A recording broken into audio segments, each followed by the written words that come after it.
Salut les amis, dans cette vidéo nous allons parler donc de la question des Touaregs de Kidal après le régime socialiste de Modibo Keïta.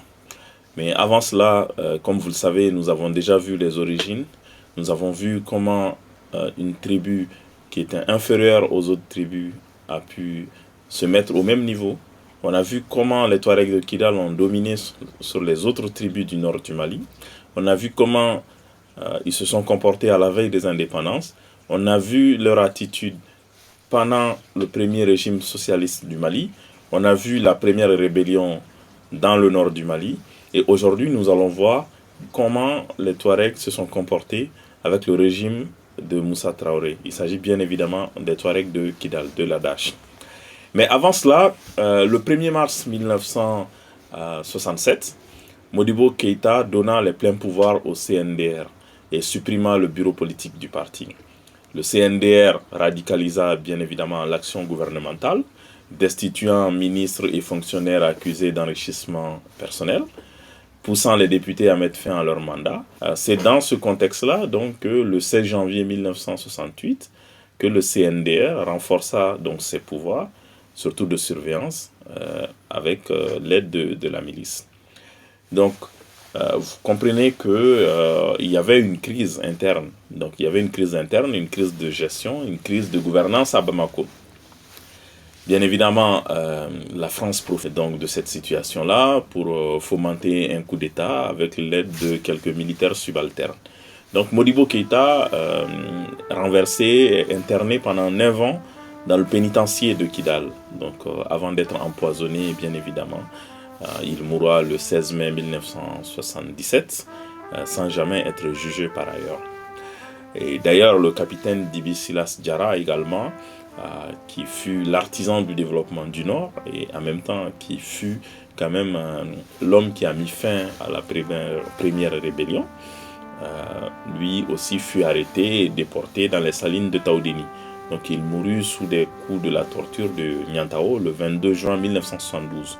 Et par ailleurs, nous écrivons les mémoires de Dibi Silas Diarra actuellement. Et je vous sollicite, si vous pouvez nous aider financièrement pour l'édition du livre, nous sommes à 70%, mais nous avons encore besoin de l'aide. Et vous avez le lien pour nous soutenir et nous aider vraiment à rédiger les mémoires de Dibi Silas Diarra. Donc vous voyez là que si Modibo avait instauré la fin des classes et la fin de la chefferie traditionnelle, le régime de Moussa Traoré a rétabli donc la chefferie traditionnelle. Ainsi, c'était le retour des nobles, des esclaves dans l'Adrar. C'est ainsi qu'avec la création de l'UDPM, c'est le parti unique que Moussa avait mis sur pied. Et donc les notables de la région de Kidal étaient les représentants de l'UDPM. Et les députés de la région donc, étaient ces mêmes notables d'ailleurs jusqu'à l'avènement de la démocratie en 1991. Donc Moussa interdit les écoles militaires aux enfants du nord du Mali. Et vous pouvez aller vérifier, il n'y a aucun officier d'origine nomade en tout cas qui a été nommé par Moussa Traoré. Donc Kidal était juste célèbre grâce à sa prison et une affectation de fonctionnaires à Kidal était synonyme de punition. Et donc les progrès réalisés par Dibi Silas Diarra furent abandonnés. Les enseignants étant les premiers ennemis du régime militaire, l'école n'était plus une priorité. Et en 1973, donc c'était l'année de la grande sécheresse au Mali. Et d'ailleurs, selon le fondateur de Terre des Hommes, environ 25 Touaregs du nord du Mali mouraient de faim tous les jours. Donc 25 Touaregs mouraient tous les jours de faim dans le nord. Et paradoxalement, pendant cette période, l'aide internationale affluait à Bamako, mais cette aide était détournée par Moussa Traoré et ses valets. Donc il y avait des centaines de boutiques qui vendaient des produits alimentaires qui devraient être distribués gratuitement aux Touaregs de Kidal. Cette même période qu'à Bamako, le quartier Hippodrome que vous connaissez a vu le jour avec des villas de la sécheresse. Donc l'argent détourné a servi à construire ces villas immenses dans ce quartier IP de Bamako qui est l'Hippodrome. D'ailleurs, pour la petite histoire, les camps de réfugiés du Nord, notamment les camps de Tombouctou et de Diré, étaient interdits aux ONG. Les ONG n'avaient pas accès à ces camps-là. Et la famine a donc supprimé au final l'écart qui existait entre les classes de la société et parce que tout le monde était soumis aux mêmes difficultés. Donc au final, des esclaves qui profitaient des largesses du pouvoir UDPM demandaient finalement en mariage la main des filles de leur maître. Et cette période a même provoqué un grand exode des Touaregs du Mali, donc qui sont partis vers l'Algérie et surtout vers la Libye. Donc c'est pendant cette période-là que les Touaregs sont allés en Libye. Et ça, c'est très important. Donc l'école n'était plus obligatoire parce que bien évidemment, Dibi n'est plus là. Le taux de scolarisation a drastiquement chuté dans le nord du Mali. Les enfants n'étaient plus scolarisés. Et ceux qui s'étaient exilés également en Algérie n'avaient pas la possibilité de scolariser leurs enfants parce que les autorités algériennes disaient que l'école était destinée exclusivement aux enfants algériens. Et donc, c'est dans ce contexte-là qu'en 1971, Muammar Kadhafi, le connaissant, et sa Libye, donc il scelle un accord d'abord avec Amani Diori du Niger. Donc il a signé un traité d'amitié, de coopération. Donc cet accord que Kadhafi a signé avec le Niger, Amani Diori, a été complété en mars 1974 par des engagements sur la sécurité et la défense extérieure. C'est assez important parce que juste un mois après la signature de cet accord, la France, à travers Jacques Foccart, fomente un coup d'État pour renverser Amani Diori, puis installer Séni Kouché au pouvoir au Niger. Donc, c'était dans le but de préserver l'uranium parce que Kadhafi commençait à devenir une menace. Donc, en effet, pendant cette période-là, la France traversait une période énergétique difficile. Et au même moment, le Niger était décidé à augmenter le prix de son uranium. Donc, ce coup d'État et l'implication de la France, d'ailleurs, a été largement documenté par Reynaud dans son livre Niger 30 ans d'indépendance, sorti dans Politique africaine le 38 juin 1990. Donc ce coup d'État a mis fin aux ambitions de Muammar Kadhafi. Ce qu'il faut noter, ce qui est édifiant, c'est qu'après l'échec du coup d'État de Kadhafi en mars 1976, donc Kadhafi changera de stratégie. Donc il utilisera finalement des tensions ethniques, notamment les réfugiés Touaregs qui étaient sur son territoire. Donc en effet, dans le gouvernement de Amani Diori, il y avait un ministère qui était chargé des affaires sahariennes et nomades et était attribué aux Touaregs, donc Moundour Zakara. Donc ce ministère-là qui revenait à Moundour Zakara, Séni Kouché a supprimé ce ministère. Et du coup, la tentative de coup d'État de Kadhafi, vous voyez qu'il a fomenté avec l'aide des Touaregs. Donc cette tentative du 15 mars 1976 était l'œuvre du commandant Baéré. Donc le commandant Baéré Moussa donc, était l'ancien ministre de l'économie rurale sous Amani Diori. Donc il l'a fait avec l'appui d'Ahmed Moundouri. Ahmed Moundouri n'est autre que le fils de Moundour Zakaria, donc, qui était le Touareg qui occupait le ministère dédié aux Touaregs. Et ils ont bien évidemment eu l'aide aussi du capitaine Sidi Ould Sidi Mohamed, qui est un mort et ancien chef de cabinet du ministre de la Défense. Donc, l'objectif affiché des putschistes était la fin de la suprématie Djerma et Songwe au Niger. Donc, c'était assez clair que c'était un putsch raciste. Et d'ailleurs, pour la petite histoire, Kadhafi avait fourni pour ce putsch-là des armes par l'intermédiaire d'un commerçant qui s'appelle Liman Chafi, qui est d'origine Maure et Touareg, donc, et qui d'ailleurs réussit à s'enfuir après que cette conjurée était exécutée à mort un mois plus tard. Donc l'imam Chafi a été arrêté puis libéré par des Mauritaniens, on ne sait pas dans quelles conditions, mais pour d'autres raisons. En tout cas, il est arrivé en Libye en passant par la France dans les années 79. Donc il fut de nouveau utilisé par Kadhafi, qui commençait à cette époque-là à s'intéresser aux Touaregs qui étaient présents sur le sol libyen, comme moyen de pression sur le gouvernement et du Niger, mais aussi du Mali. Dans la foulée, après la chute du mur de Berlin, Les généraux, présidents et dictateurs qui représentaient pour l'Occident des garanties de stabilité en Afrique et qui étaient soutenus à cet effet-là, voyaient leurs protecteurs se détourner progressivement d'eux. Donc le Mali commençait à bouger et les mouvements politiques et syndicaux s'y organisaient, mais clandestinement bien évidemment.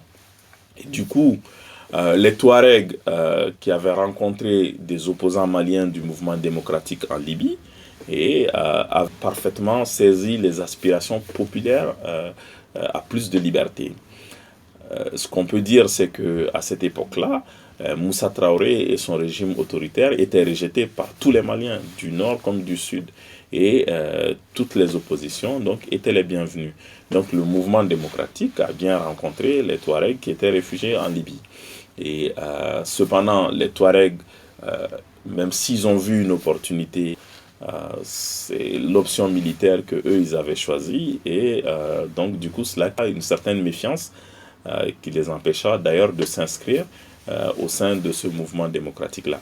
Donc s'ils ont raté la dynamique de la veille des indépendances, ils n'ont pas participé au mouvement d'émancipation, le mouvement démocratique pouvait être une opportunité pour eux pour quand même rejoindre le train en marche, mais malheureusement, encore, ils ont choisi l'option militaire.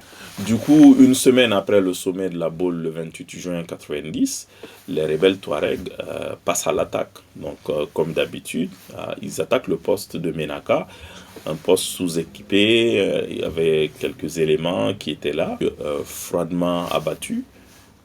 Et dans la nuit du 28 au 29 juin, ils attaquèrent la gendarmerie de Ménaka également, avec à leur tête Yada Gali. Donc Yada Gali qui dirige un groupe terroriste aujourd'hui. Donc la réponse des FAMA ne se fera bien évidemment pas attendre. Dès le 17 août, donc, Moussa Traoré envoya une compagnie de commandos parachutistes qui était dirigée par le capitaine Chaka Kone. Chaka Kone qui est martyr du Mali, paix à son âme. Après juste le livre de Dibi Diarra, et nous vous solliciterons de nouveau pour nous aider à rédiger les mémoires de Chaka Kone. Donc le 17 août, une compagnie des commandos parachutistes dirigée par le capitaine Chaka Kone, désignée depuis Gao pour mission spéciale, prendra la direction de Kidal avec le seul but de mater la rébellion. L'armée malienne avait la supériorité sur les rebelles avec l'arrivée de Chaka Kone sur le terrain et cette rébellion également n'avait pas le soutien populaire. Cependant, la contestation du mouvement démocratique à Bamako était de plus en plus forte et Moussa Traoré ne pouvait pas faire face aux deux fronts. Il décida donc d'ouvrir des négociations assez rapidement avec les rebelles à Tamaracet. En réalité, les rebelles n'avaient même pas les moyens de tenir sur la durée. D'ailleurs, Ibia Agsidi l'a dit en 1994 lors d'une interview qu'eux ne prévoyaient que 6 mois de combat sous forme de guérilla.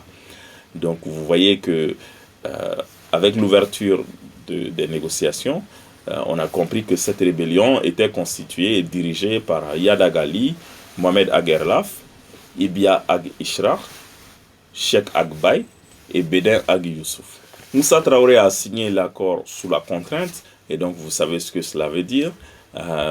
Ériger Kidal en région, démilitarisation de la région, etc. L'accord est disponible sur Internet, vous pouvez lire. Donc malgré la signature de l'accord, le poste de Bourem fut attaqué fin février 1991. Donc Tombouctou, Gourmara Rousse, Gundam, etc. Donc c'était vraiment pas la fin de la rébellion, ou alors ceux qui ont signé l'accord ne maîtrisaient pas en fait tous les éléments sur le terrain. Donc du coup, il y a eu la commission de suivi de l'accord qui était sur le terrain en mission de sensibilisation. En réalité, cette nouvelle rébellion qui vient encore de s'installer était une dissidence donc, au sein des rebelles. Ce qui montre que finalement, la rébellion était juste un prétexte pour avoir de meilleures conditions de vie. Elle n'était nullement destinée à l'amélioration des conditions de vie des populations. Et c'est dans ce contexte que les conditions politiques changèrent radicalement.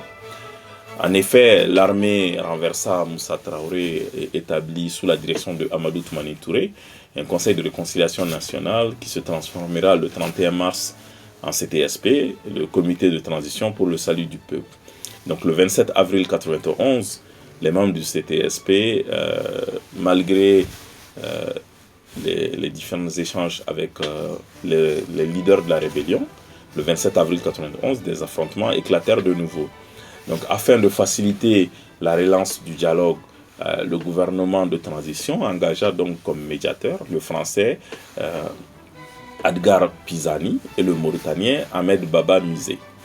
Donc les deux-là négocièrent le pacte national pour nous, et ce pacte national qui a été signé en 92, en avril 92 à Bamako. Donc on peut dire que cela a mis fin à la rébellion du Nord avec l'introduction de la décentralisation, avec les flammes de la paix. Donc il y a eu une certaine cohésion, il y a eu une certaine intégration, il y a eu une certaine entente.